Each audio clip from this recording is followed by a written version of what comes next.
Hi, I'm Federico, an Italian film composer and music producer. In this video I'm breaking down and analyzing the chords from the song Brighter Dawn by artist Mvula. The reason why I think it's interesting is that this is a short and quite simple song in terms of production, and yet it displays a lot of interesting features that contribute to make this artist sound so unique and so distinctive. Also, the meaning and the title of this song is perfect for this particular moment, where I want to support the black community, which is going through such a hard moment.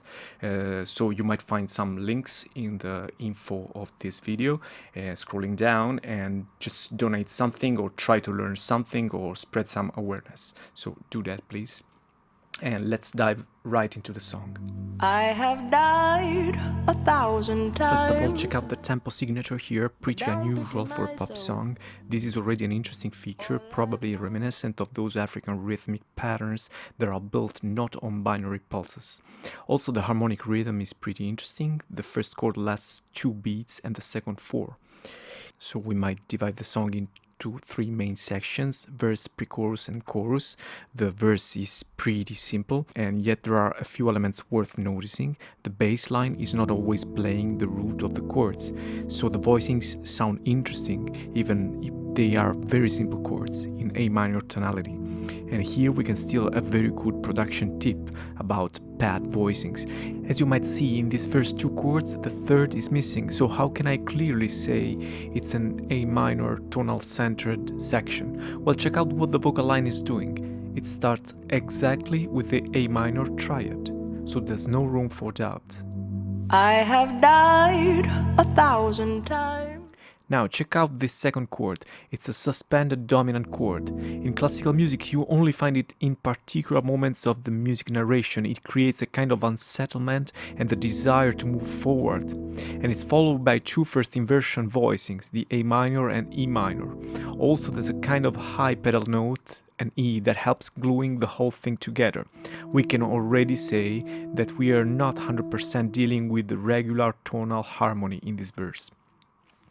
Now, in the pre-chorus, things start getting a little more tense, with that clear E major chord in the beginning that sounds like a dominant chord of the A minor tonality, but it moves to the F major chord a half step higher. This is clearly revealing a modal character of this tune, in particular the Phrygian mode. Then the progression switches back to the verse chord changes. And now once the chorus kicks in, we perceive a modulation, even if this term might not be quite appropriate in this particular piece, as it seems to belong more to a modal conception of harmony. This chorus starts with this chord movement, D13, B major, E minor in first inversion, C7 in third inversion with the 7th degree in the bass line. So the song is clearly transitioning to an E minor modal center or area. Again, I wouldn't ignore the vocal line that sings F sharp B on these first 2 chords. Do you believe in a brighter dawn? Yesterday. Perfect and shining fourth interval that gives a strong character to this section and really makes us feel the hope for a brighter dawn. Let's notice that even if there's a clear and bold harmonic transition here, and this first chord has a few dissonances and moves to the following chord with some chromaticism, this section does not sound dark at all. We barely notice the dissonances here, and that chromatic movement of the D to the D sharp belonging to the B chord has definitely a bluesy but still uplifting feeling. That's a great way to use dissonances to create brightness and sweeten the musical narration, which seems to be counterintuitive. Then, last but not least, the last bar of these 3 bars chord progression. Yeah, it's not even a binary cycle, it's a 3 bars cycle, in which we see a similar chromatic movement where the G belonging to the G13th chord, another dissonant chord that does not sound dissonant at all, coexist with the G sharp in the E major final chord. Again, in classical terms of functional harmony, this could be hard to explain, but in a wider picture of the modal harmony, this totally makes sense. It's called modal interchange, that gives that E major the brightness of a perfect major chord and also the function of a dominant chord to go back to the A minor tonality of the verse. Let's notice that there are the same chordal relationships at the beginning and at the end of this section. There's a balance and a geometry in there. So there are a lot of great lessons we can learn here, and of course an artist like Mvula always makes us feel her cultural roots. First of all, we feel a lot of gospel tradition in the song. Those modal interchanges and chromaticism are definitely coming from there. Also the way she sings and the unusual movement or non-movement of the top line sometimes sounds more like a prayer than like a song. And this pad is behaving a little like a church organ with these chordal movements and pedals.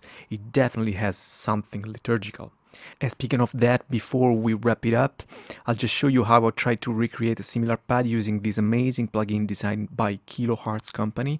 It's a very flexible synth, and the way it's built gives you an extensive control of many parameters simultaneously. In this patch, I've linked the mod wheel movement to some parameters of the effects chain, like the filter here and this nice trans gate, which you can set like a tremolo effect.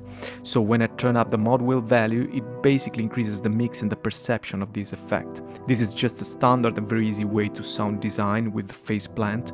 I'm really looking forward to post more about this and its possibilities. So go check out Kilohertz product. Right now I think they're on sale, so definitely take a look, producers. So to wrap it up, we can compare these tonal modal movements to a well-known tune from the modal jazz repertoire, Miles Davis' theme called Nardis. Here we go, you can find very similar movements and an evocative and mystical use of the Phrygian mode.